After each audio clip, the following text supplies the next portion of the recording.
श्री वैद्यनाथाष्टकम्।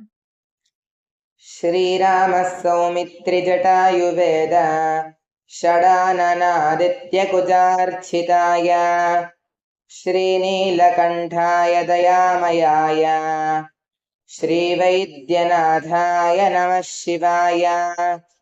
गङ्गाप्रवाहेन्द्रजटाधराय श्रीलोचनाय स्मरकालहन्त्रे समस्तदेवैरपि पूजिताय श्रीवैद्यनाथाय नमः शिवाय।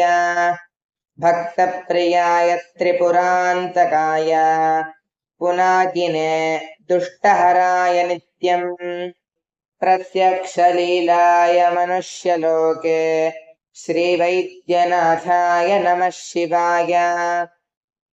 प्रभूतवादादिसमस्तरोग प्रणाशकर्त्रे मुनिवन्दिताय प्रभाकरेन्द्राग्निविलोचनाय श्रीवैद्यनाथाय नमः शिवाय।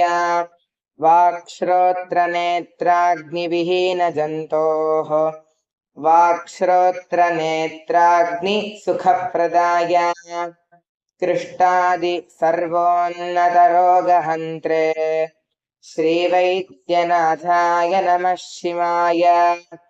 वेदान्तवेद्याय जगन्मयाय योगीश्वरेध्याय पदाम्बुजाय श्रीमूर्तिरूपाय सहस्रनाम्ने श्रीवैद्यनाथाय नमः शिवाय। स्वतीर्थे मृद्भस्मभदङ्गभाजाम् पिशाचदुःखार्तिमयापहा आत्मस्वरूपाय शरीरभाजाम् श्रीवैद्यनाथाय नमः शिवाय। श्रीनीलकण्ठाय वृषभध्वजाय स्रग्गन्धभस्माद्यभिषेभिताय सुपुत्रदारादिसुभाग्यदाय श्रीवैद्यनाथाय नमः शिवाय। बालाम्बिकेश वैद्येश भवरोगहरेति च जपेन्नामत्रयं नित्यं महारोगनिवारणम् इति श्रीवैद्यनाथाष्टकम्।